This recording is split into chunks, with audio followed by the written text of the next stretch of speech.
கிறிஸ்துவுக்குள் பிரியமானவர்களே, கர்த்தரும் இரட்சகருமாய் இயேசு கிறிஸ்துவின் ஈடி நீட்டு நாமத்தினாலே உங்கள் யாவருக்கும் என் அன்பின் வாழ்த்துக்களை தெரிவித்துக் கொள்கிறேன். தேவனர்லி அப்பம் பிரேயர் மினிஸ்ட்ரி சேனல் மூலியமாக உங்களோடு சந்திப்பதில் மிகுந்த மகிழ்ச்சிகிறேன். தினம்தோறும் அதிகாலை வேளையிலே பரிசுத்த வேதம் ஒரு பகுதியை நாம் தியானித்து நம்முடைய குடும்ப பாதுகாப்பிற்காக நாம் ஜெபித்து வருகிறோம். 139 சங்கீதம் 1 முதல் 8 ஆகிய வசனங்கள். கர்த்தாவே, நீர் என்னை ஆராய்ந்து அறிந்திருக்கிறீர். ஹல்லேலூயா. உங்க வீட்டில் கையில் பைபிள் இருந்தால் எடுத்து வைத்து கொள்ளவும். பழைய ஏற்பாட்டிலே 757 பக்கம், 139 சங்கீதம் 1 முதல் 8 ஆகிய வசனங்கள். கர்த்தாவே, நீர் என்னை ஆராய்ந்து அறிந்திருக்கிறீர். இன்னைக்கு ஒரு செய்தி, ஒரு முக்கியமான செய்தி. ஆராய்ந்து அறிந்திருக்கிறேன். கர்த்தருடைய பிள்ளைகள் அதிகாலை வேளையிலே சில குடும்பத்துல சில கேள்விகளோடு தூங்கி எந்திரிச்சோன்னே செய்தி கேட்டுட்டு இருப்பீங்க. என் பிரச்சனை எல்லாம் உங்களுக்கு எங்கப்பா தெரியும் அப்படின்னு சொல்லிட்டு இப்படி நிறைய உள்ளத்துல நிறைய காரியங்களை யோசிச்சுட்டு நீங்க காலையில தூங்கி எந்திரிச்சோன்னே செய்தி கேட்டுட்டு இருப்பீங்க. கர்த்தாவே, நீர் என்னை ஆராய்ந்து. நம்முடைய தேவன் நம்ம எப்படி அறிந்திருக்கிறார்? ஆராய்ந்து அறிந்திருக்கிறார். ஆராய்ந்து அறிந்து இருக்கிறீர். நம்முடைய ஃபுல் டீட்டெயில் எப்படி இன்னைக்கு கவர்மெண்ட் ரெக்கார்டு இருக்கோ, அதே போல நம்ம பிறந்த நாள்ல இருந்து நம்முடைய இறப்பு வரைய எல்லாமே பரலோகத்துல தீர்மானம் இருக்கு, ரெக்கார்டு இருக்கு. யாரும் எங்கேயும் தப்பிச்சுலாம் ஓட முடியாதுப்பா. எங்கேயும் யாரும் ஓட முடியாது.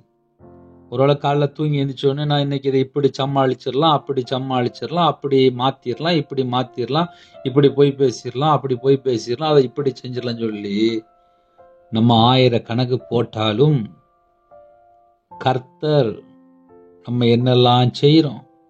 இன்னும் கொஞ்சம் எக்ஸ்ட்ரா சொல்லணும் அப்படின்னா, சில குடும்பத்துல சேட்டை பண்ணிட்டு இருப்பாங்க.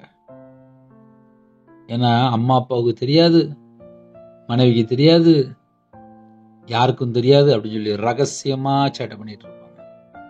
ஆனா தேவனுக்கு எல்லாம் தெரியும். ஆராய்ந்து அறிந்திருக்கிற தேவனுக்கு தெரியுமா தெரியாதா? அதனால கால வேளையில தேவனுடைய சமூகத்திலே நம்ம நிக்கணும் அப்படின்னா அதுக்கு ஒரு குவாலிட்டி வேணும். எலியா சொல்றாரு, இன்னைக்கு நம்ம ஆவிக்குரிய வாழ்க்கையிலே நம்ம எப்படி இருக்கிறோம் என்பதை யோசித்து பார்க்கணும். நம்ம கர்த்தருடைய சமூகத்திலே நிற்போம் என்றால் நம்ம குடும்பம் ஆசீர்வாதம். நம்ம தேவனுடைய சமூகத்துக்கு போகணும் அப்படின்னா நம்மளோட 24 மணி நேரம் வாழ்க்கை எப்படி இருக்குன்னு சொல்லி முதல்ல நான் என்னை செக் பண்ணி பார்க்கணும். உங்களை நீங்க செக் பண்ணி பார்க்கணும். ஏன்னா 24 மணி நேரம் வாழ்க்கை எப்படி இருக்கோ அதை வச்சுதான் ஆசீர்வாதம். அதை வச்சுதான் ஆசீர்வாதம். அதனால சில குடும்பத்துல நீங்க எல்லாம் யோசிப்பீங்க, ஐயோ வீட்டுல அப்படி இருக்கு இப்படி இருக்குன்னு சொல்லி யோசிப்பீங்க. இதெல்லாம் ஒரு ஓரமா தூக்கி வச்சுட்டு 24 மணி நேரம் வாழ்க்கையிலே தேவன் என்னைய பார்த்துட்டு இருக்கிறாரு, நான் தேவனுடைய சமூகத்துல போய் நிக்கணும். அந்த இருதயத்துக்குள்ளே அந்த ஒரு பாரம் இருக்கா? செத்தா பரலோகத்துக்கு போய் சேரணும், நம்மளுக்கு இங்க எதுவுமே சொந்த வீடு இல்லை, நம்மளுக்கு எல்லாமே பரலோகம் தான், பரலோகத்துக்கு போறதுக்கு நம்ம ஆயத்தமாயிட்டு இருக்குமா? இப்படி நம்ம மைண்ட்ல ஓடுனா மட்டும்தான் ஆவிக்குரிய வாழ்க்கையில வளர்ச்சியும் இருக்கும். இந்த பூமிக்குரிய வாழ்க்கையில நம்ம தப்பும் பண்ணாம தப்பிச்சு வெளியில போக முடியும். ஏன்னா காலைல தூங்கி எழுந்திரிச்ச உடனே ஏகப்பட்ட ப்ரோக்ராம் போட்டுக்கிட்டே இருப்பாங்க. அதுல ஏதாவது ஒரு ப்ரோக்ராம் தப்பாயிட்டு அப்படின்னா டோட்டலா எல்லாமே தப்பாயிரும். தேவையில்லாத ஃப்ரெண்டு வீட்டுக்கு போனாலும் தப்பு, தேவையில்லாம ஃப்ரெண்டுகிட்ட பேசினாலும் தப்பு, தேவையில்லாத ஒரு காரியத்தை செஞ்சாலும் தப்பு, கர்த்தரை விட்டு தள்ளி போனாலும் தப்பு, பொய்யா வாழ்ந்தாலும் தப்பு. இப்படி பைபிள்ல 1000 சட்டம் இருக்கு. அதனால காலைல தூங்கி எழுந்திரிச்சிட்டோம், நம்ம ஒரு 1/2 மணி நேரம் மெசேஜ் கேட்டோம், ஒரு 10 நிமிஷம் ஜெபம் பண்ணிட்டோம், அதுக்கப்புறம் நம்மளோட வாழ்க்கையிலே வாழ்க்கை முறை எப்படி இருக்கு, இதெல்லாம் வச்சுதான் நம்மளுடைய குடும்பம் ஆசீர்வதிக்கப்படும். கர்த்தாவே, நீர் என்னை ஆராய்ந்து அறிந்து இருக்கிறீர். உங்க வீட்டில் நீங்க லைட்டா ஒரு டைரியில் எடுத்து எழுதி வச்சு பாருங்க, அதில் எத்தனை பாயிண்ட் வரும்னு சொல்லி நீங்க கண்டுபிடிக்க முடியும். முதல்ல ஆராய்ந்து அறிந்திருக்கிறேன், அது முதல் பாயிண்ட்.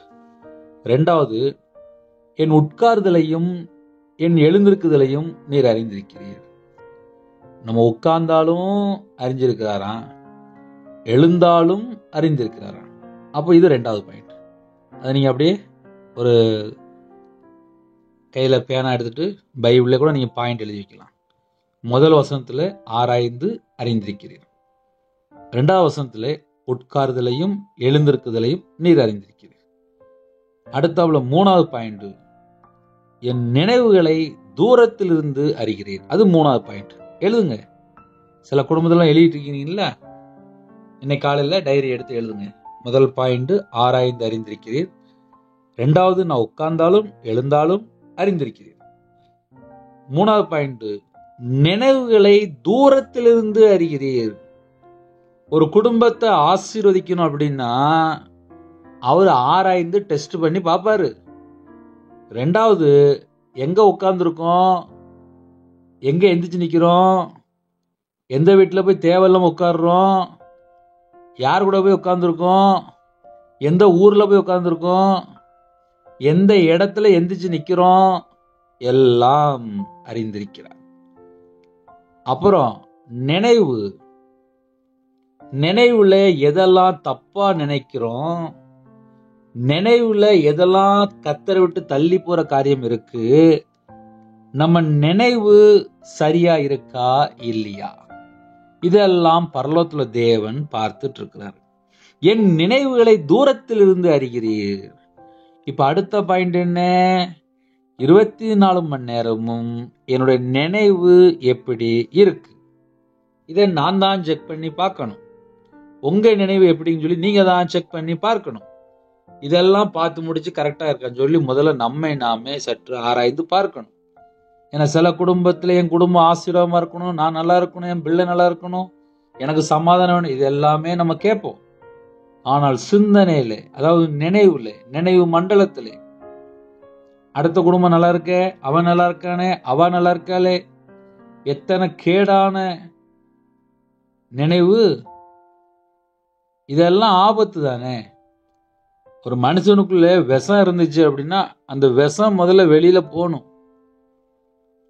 விரியன் பாம்பு குட்டிகளே, வரும் கோபத்துக்கு எப்படி தப்பித்துக் கொள்வீர்கள் அப்படின்னா என்ன அர்த்தம் அப்படின்னா, கர்த்தரை விட்டு தள்ளி போற 1000 காரியம் இந்த உலகத்துக்குள்ள இருக்கு.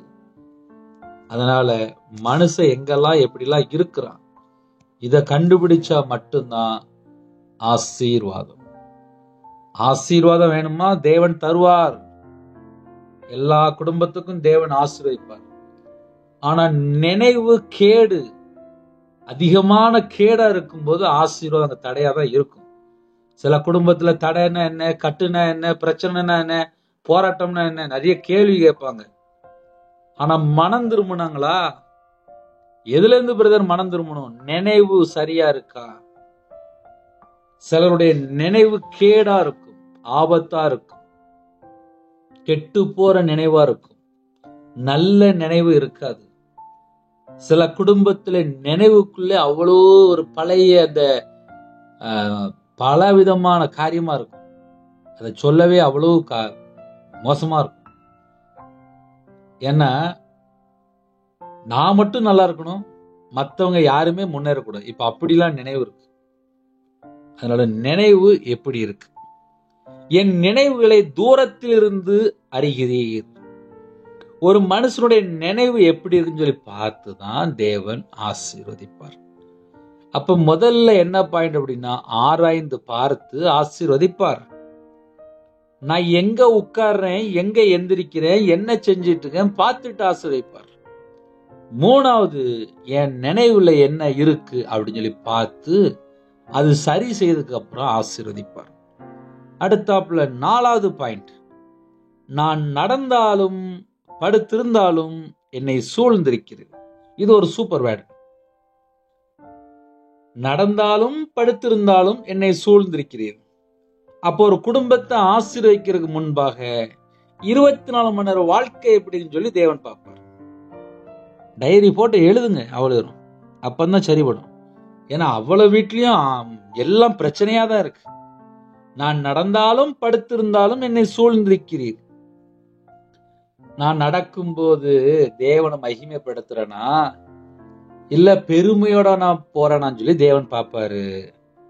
படுத்திருக்கும் போது எனக்கு உயிர் பிச்சை போட்டது நீங்க தான்ப்பா, என்னை உயிரோட வச்சிருக்கு நீங்க தான்ப்பா, என் குடும்பத்தை தந்தது நீங்க தான்ப்பா, என் குடும்பத்தை பாதுகாக்கிறது நீங்க தான்ப்பா. படுத்து கிடக்கும்போது கூட தேவனுடைய நாமத்தை மகிமைப்படுத்தி கொண்டிருக்கிறோமான்னு சொல்லி பரலோகத்துல தேவன் பார்ப்பார். அதனால யார் எங்கேயும் தப்பிச்செல்லாம் ஓட முடியாது. நடந்தாலும் படுத்திருந்தாலும் என்னை சூழ்ந்திருக்கிறீர். நம்ம கூடயே இருக்கும்போது நம்மளை பார்த்துட்டு தான் ஆசீர்வதிப்பார். நான் நடந்தாலும் படுத்திருந்தாலும் என்னை சூழ்ந்து இருக்கிறீர். என்னை சுத்தி அவர் தான்ப்பா இருக்காரு. அப்ப நான்லாம் ஒண்ணுமே இல்லை, நான் ஒண்ணுமே இல்லை, என்னை சுத்தி அவர் தான் இருக்கிறாரு. இதுல ரவிராஜ் எங்க? ரவிராஜ்லாம் ஒண்ணுமே இல்லை. நான் நடந்தாலும் படுத்திருந்தாலும் என்னை சுற்றிலும் என்னை சூழ்ந்திருக்கிறேன். இந்த வசனத்துல நம்ம நல்ல உணர்ந்து சொன்னாலே தேவனுடைய பிரசன்னம் இறங்கி வந்துடும். என்னை சூழ்ந்து இருக்கிறீர். ஒரு 10 தடவை சொல்லுங்களேன். என்னை சூழ்ந்து இருக்கிறீர், என்னை சூழ்ந்து இருக்கிறீர், என்னை சூழ்ந்து இருக்கிறீர், என்னை சூழ்ந்து இருக்கிறீர், என்னை சூழ்ந்து இருக்கிறீர், என்னை சூழ்ந்து இருக்கிறீர், என்னை சூழ்ந்து இருக்கிறீர், என்னை சூழ்ந்து இருக்கிறீர். அப்ப நம்மளை சுத்தி யார் இருக்கா? நம்மளை உருவாக்கின தேவன். அப்ப நம்மளை பார்த்துதானே ஆசீர்வதிப்பாரு. நம்ம நார்மலா யோசித்து பார்ப்போமே. என் வழிகள் எல்லாம் உமக்கு தெரியும்.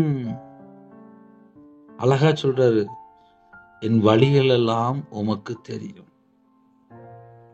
என்னை சூழ்ந்து இருக்கிறீங்கப்பா, ஆனாலும் என் வழியெல்லாம் உங்களுக்கு தெரியும்பா. என் வழிகளெல்லாம் உமக்கு தெரியும்பா. நான் எந்த வழியில போற உமக்கு தெரியும்பா. இப்ப நம்ம லைட்டா சொல்லுவோமே, வழினா என்னன்னு சொல்லி சில ஜனங்களுக்கு தெரியாதுல்ல. துன்மார்க்கமான வழி இருக்கு, பாவ வழி இருக்கு, அசுத்த வழி இருக்கு, அருவருப்பான வழி இருக்கு, அக்கிரமமான வழி இருக்கு, எத்தனை வழி இருக்கு, கேடான வழி இருக்கு, மரணத்துக்கு நேரா போற வழி இருக்கு, அடுத்த சொத்தை கொள்ளை அடிக்கணும்னு சொல்லி ஒரு வழி இருக்கு, எப்படியாவது களவாண்டு சேர்க்கணும், அப்படி ஒரு கேடான வழி இருக்கு. சரி, நல்ல வழியை சொல்லுங்க பிரதர். காலையிலே நல்ல வழி இருக்கு, பரலோகத்தை நோக்கி பார்க்கிற வழி இருக்கு, ஆசீர்வாதங்களை பெற்றுக்கொள்கிற அந்த வழி இருக்கு, துதிக்கிற ஒரு வழி இருக்கு, ஜெபிக்கிற ஒரு வழி இருக்கு, தியானிக்கிற ஒரு வழி இருக்கு. நிறைய குடும்பத்துல செல்போன்ல மூழ்கி கிடக்குறாங்களே, அது ஒரு வழிதானே. இப்படி எத்தனை வழி இருக்கு. அப்ப 5வது பாயிண்ட் எழுதுங்க.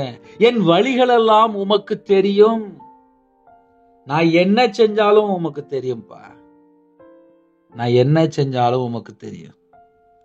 என் வழிகள் எல்லாம் உமக்கு தெரியும்.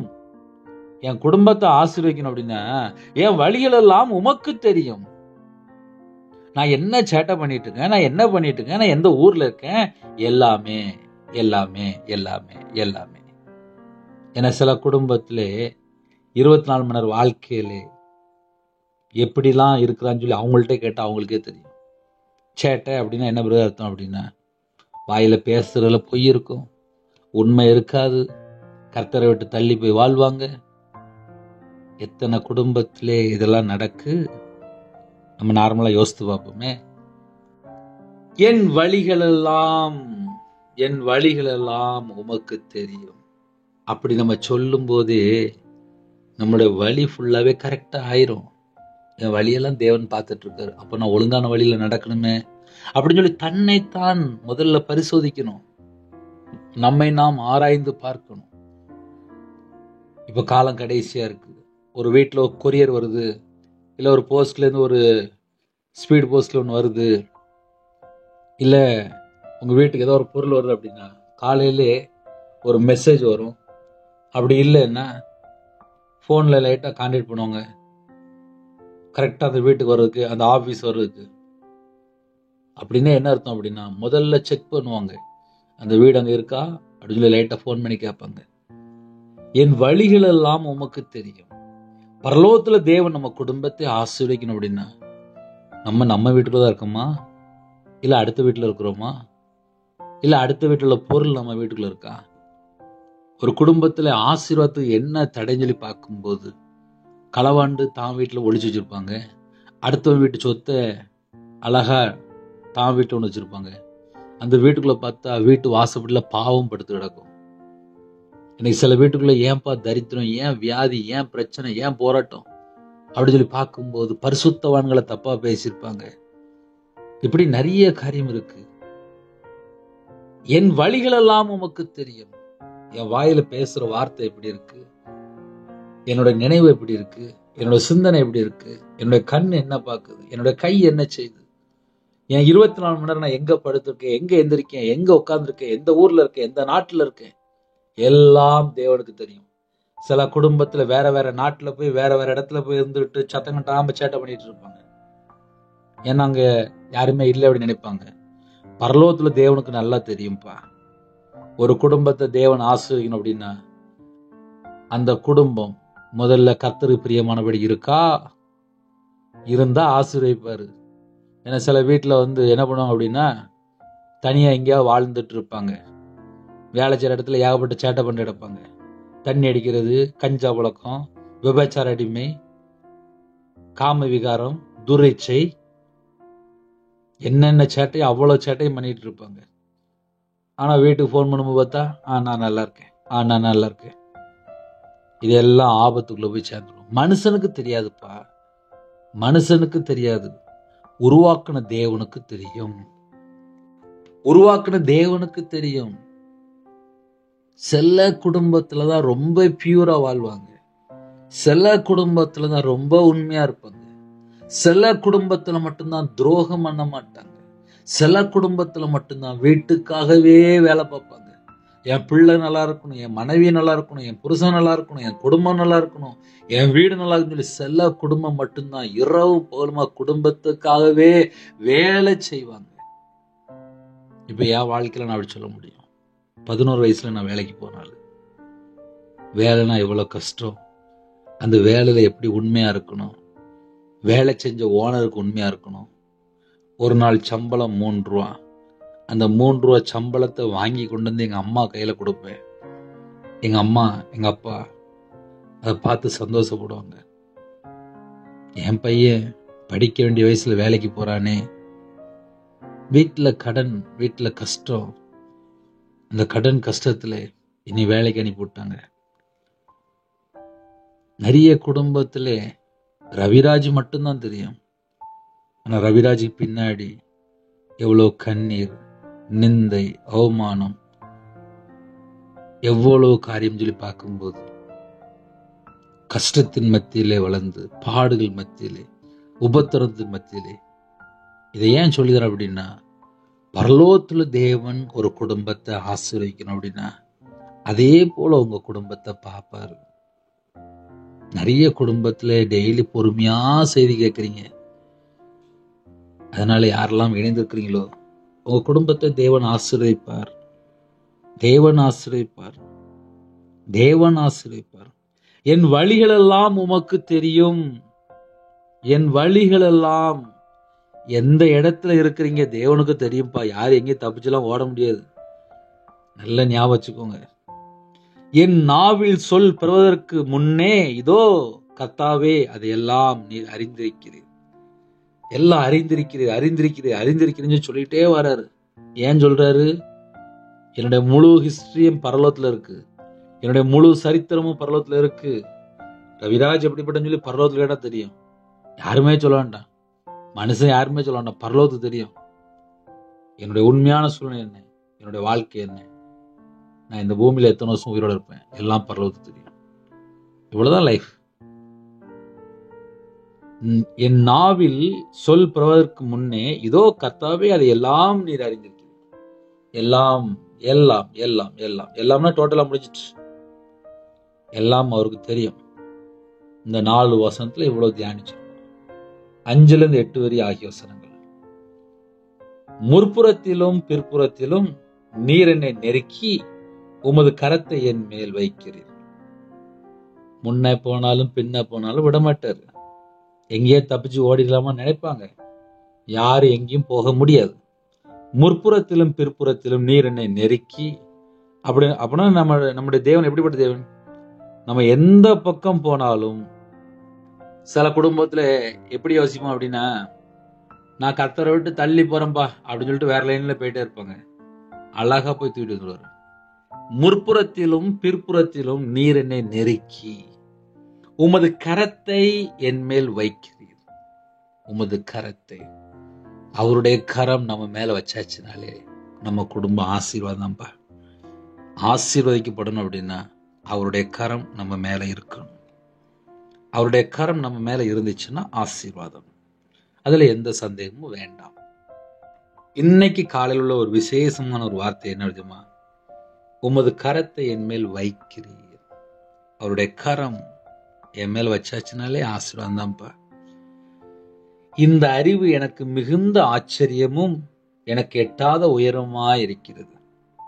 இதை யோசித்து பார்த்தாலே ஆச்சரியம், எட்டாத உயரமா இருக்கிறது. உம்முடைய ஆவிக்கு மறைவாக எங்கே போவேன்? எங்கப்பா போவேன் அப்படிங்கிறார். அவருடைய ஆவிக்கு மறைவாக நம்ம எங்கேயாவது போக முடியுமா? போக முடியாது. உலகத்துல எத்தனை நாடு இருக்கோ எல்லா நாட்டுக்குள்ள போனாலும் தேவன் பார்த்துட்டு தான் இருப்பார். உம்முடைய ஆவிக்கு மறைவாக எங்கே போவேன்? உம்முடைய சமூகத்தை விட்டு எங்கே ஓடுவேன்? அவருடைய சமூகத்துல இருந்தா மட்டும்தான் நமக்கு ஆசீர்வாதம். நான் வானத்திற்கு ஏறினாலும் நீர் அங்கே இருக்கிறீர். நான் பாதாளத்தில் படுக்கை போட்டாலும் நீர் அங்கேயும் இருக்கிறீர். எங்க போனாலும் இருக்காரு அப்படின்னு சொல்லிட்டு இருக்காரு. இந்த காலை வேளையிலே 1 to 8 வரையும் நம்ம தியானிச்சிருக்கோம். தியானிச்ச பகுதி ஒரு முக்கியமான வேத பகுதி. ஆவிக்குரிய வாழ்க்கையிலே நம்ம எப்படி நடக்கணும் அப்படின்னு சொல்லி நம்ம குடும்பம் இந்த வசனத்தை வச்சு நம்ம செக் பண்ணி பார்க்கும்போது இன்னும் நம்மள்ட்ட ஏதாவது குறை இருக்கா, அதை நம்ம தேவனுடைய சமூகத்திலே அர்ப்பணிக்கும் போது நம்ம குடும்பம் ஆசீர்வதிக்கப்படும். ஆசீர்வதிக்கப்படணும் அப்படின்னா 24 மணி நேரம் என்னை பார்த்துட்டே இருக்காரு, அம்மா அதுக்கு தகுந்த நம்ம மாறிடணும். அப்படி மாறும்போது தான் நம்ம குடும்பம் ஆசீர்வாதம். ஹல்லேலூயா. புதிய நாட்கள் ஜெபிப்போமா? கண்களை மூடி நாம் ஜெபம் செய்வோம்.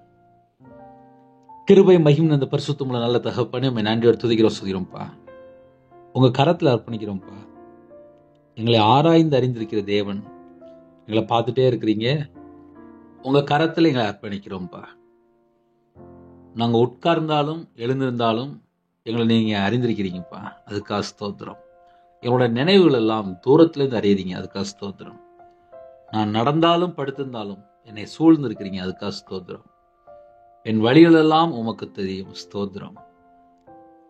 என் நாவில் சொல் பிரவாதருக்கு முன்னே இதோ கர்த்தாவே அதையெல்லாம் நீர் அறிந்திருக்கிறீர். ஸ்தோத்திரம்.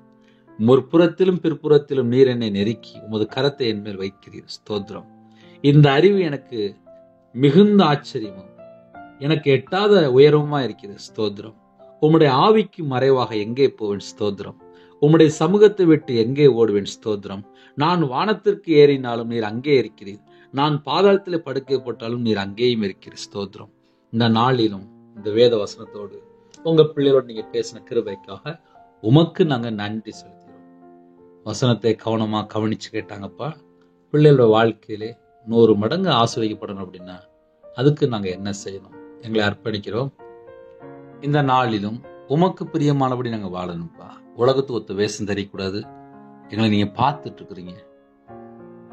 இந்த நாளுக்கான கிருபைக்கு 1000 மடங்கு நன்றி நன்றி நன்றி நன்றி நன்றி நன்றி நன்றி நன்றிப்பா. எத்தனையோ தேசத்துக்குள்ள இணைந்திருக்காங்கப்பா. இந்த செய்தி கேட்கிற ஒவ்வொரு குடும்பமும் ரட்சிக்கப்படணும்ப்பா. ஒரு பாவி மனம் திரும்பும்போது பரலோகத்தில் மிகுந்த சந்தோஷம் என்று எழுதப்பட்டிருக்கு.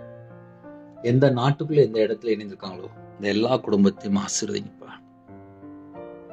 தேவன் அருளிய அப்ப மினிஷன் மூலமா இணைந்திருக்கிற எல்லா குடும்பமும் ஆசீர்வதிக்கப்படட்டும். பழனிகளை திறந்து பண்டகசாலை திறந்து ஆசீர்வதிங்க. அவங்களுடைய அப்பத்தின் தண்ணீரை ஆசீர்வதிங்க. சிறுபிள்ளைகள் முதல் கொண்டு முதியோரை ஆசீர்வதிங்க. பிறந்த நாள் திருமண நாள் யாரெல்லாம் கொண்டாடுறாங்களோ கர்த்தர் கூட இருந்து ஆசீர்வதிங்க. கற்பதுகனை ஆசீர்வதிங்க. மாசமாக்குங்க தாய்ம்பிள்ளையும் ஆசீர்வதிங்க. டெலிவரி பொறுப்பாங்க பரம வைத்தியர் கூட இருங்க. திருமணம் முடிந்ததுக்கு அப்புறம் பலவிதமான சூழ்நிலை, எல்லா குறைகள் குற்றலாவற்றையும் மன்னித்து பூரணப்படுத்தி ஆசிரியங்க. பிள்ளைகள் வயசு அதிகமாயிட்டு போகுது, ரட்சிக்கப்பட்ட குடும்பமா தாங்க, பண ஆசை இல்லாத குடும்பமா தாங்க, பொருளாசை இல்லாத குடும்பமா தாங்க. தேவன் ஒவ்வொரு குடும்பத்துக்கும் கர்த்தரே வாசல் திறந்து விடுங்க. உங்க பிள்ளைகளுக்கு உங்களுடைய கரத்தில் அர்ப்பணிக்கிறோம். ஏற்ற துணை தாங்க. காலைவேளை வேலைக்கு போறாங்க, ஆபீஸ் போறாங்க, கம்பெனி போறாங்க, சிறு பிள்ளைகள் முதல் கொண்டு முதியோர் எல்லாரையும், விவசாயத்துக்கு போறாங்க, வியாபாரத்துக்கு போறாங்க, கம்பெனி போறாங்க, எல்லாரையும், டிரைவிங் லைன்ல போறாங்க, அனைத்து குடும்பத்தையும் உங்களுடைய கரத்தில் அர்ப்பணிக்கிறோம். கர்த்தருடைய பாதுகாப்பு உங்க பிள்ளைகளோட அதிகமா இருக்கட்டும். எக்ஸாம் எழுதுற பிள்ளைகளுக்காக ஸ்தோத்திரம், எக்ஸாம் எழுதி முடித்த பிள்ளைகளுக்காக ஸ்தோத்திரம். கர்த்தர் கூட இருங்க, விசேஷ ஞானத்தால் நிரப்புங்க, நல்ல ரிசல்ட் வர அதை கிருபை செய்யுங்க. வெளிநாட்டில் இருக்காங்க, வேலையில பிரச்சனை, குடும்பத்துல பிரச்சனை, வாழ்க்கையில பிரச்சனை, மன அழுத்தம், டிப்ரெஷன் இருக்காங்க, எல்லாவற்றையும் நீக்கி போடுங்க. அவங்களுடைய மன விருப்பத்தை கர்த்தர் நிறைவேற்றுங்க. என் நாமத்து நிமித்தம் எதை கேட்டாலும் என்று சொன்னீங்க, இயேசு கிறிஸ்து நாமத்தினால கேட்கிறோம். பிள்ளைகளோட வாழ்க்கையில இதெல்லாம் இழந்து போனாலும் எல்லாவற்றையும் மீட்டுக்கொள்ள வேண்டும். எல்லா தடைகளும் விலகி போட்டும், கட்டப்பட்ட நிலைமை எல்லாம் மாறட்டும். கண்ணீரோடு ஜெபிக்கிற குடும்பத்தை ஆசீர்வதிங்க. சாபத்துல குடும்பத்தை மாற்றி ஆசீர்வதிங்க. தலைமுறை சாபத்தை எல்லாம் சிலுவையில் சுமந்தவரே இயேசு கிறிஸ்து ராஜாவே அழைக்கிறோம். கல்வாரியிலே எங்களுக்காக எல்லாவற்றையும் எல்லாவற்றையும் எல்லாவற்றையும் உங்க அன்பினால நிரப்புங்கப்பா. கல்வாரி அன்பினால் நிரப்புங்கப்பா. உங்களுடைய காயப்பட்ட கரம் உங்க பிள்ளைகளை தொடட்டும்பா. எந்த குடும்பத்துல பலவீனத்தோடு படுத்த படுகிறாங்களோ உங்களுடைய தலைமுள்ள கரத்தினால தொட்டு சுகமாக்கி தாங்க. எல்லா பலவீனத்தையும் நீக்கி பூரண சுகம் தாங்க. கடன் பிரச்சனைல எந்த குடும்பத்துல உபத்திரத்தோடு அந்த கடன் பிரச்சனையை மாற்றித்தாங்க. பிள்ளைகளோட வாழ்க்கையில தனிமை, திக்கற்ற பிள்ளையா இருக்காங்க, வேதனையோடு இருக்காங்க, எல்லா குடும்பத்துக்கும் உபத்திரத்தை எல்லாம் மாற்றித்தாங்க. சகல குடும்பம் இயேசு கிறிஸ்து நாமத்தில் ஆசீர்வதிக்கப்படட்டும். பலகணிகளை திறந்து, பண்டகசாலை திறந்து ஆசீர்வதி. எல்லாருடைய பாத்திரம் நிரம்பி வழிகட்டும். ஜெப அபிஷேகம் தாங்க, தியானிக்கிற அபிஷேகம் தாங்க, துதிக்கிற அபிஷேகம் தாங்க. எத்தனையோ தேசத்துக்குள்ள இணைந்தாங்க. எல்லா குடும்பமும் இயேசு கிறிஸ்து ரத்தத்தினால, இயேசு கிறிஸ்து நாமத்தினால் ஆசீர்வதிக்கப்படட்டும்.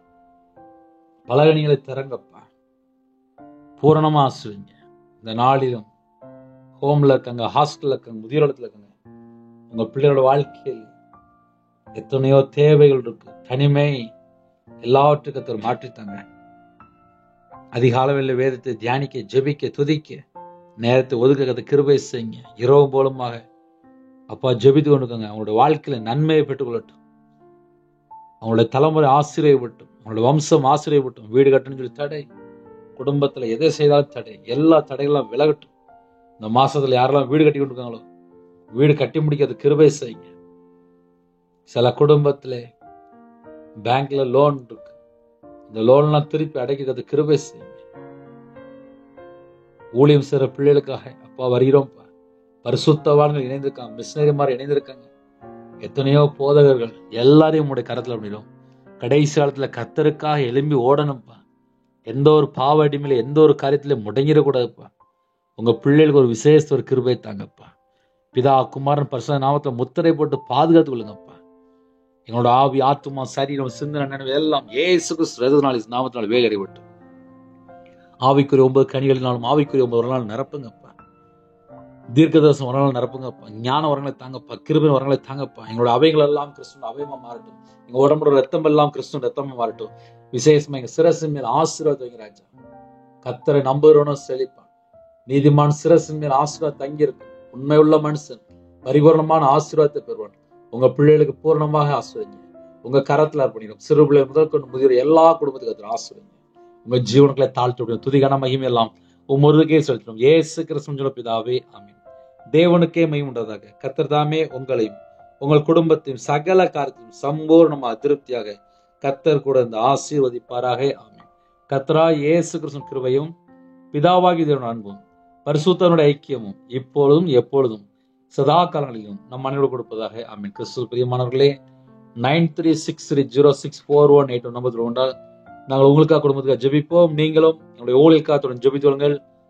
தொடர்ந்து இணைந்திருங்கள். விசேஷமாக எனக்காக ஒரு நிமிடமா ஜெபிங்க. God bless you.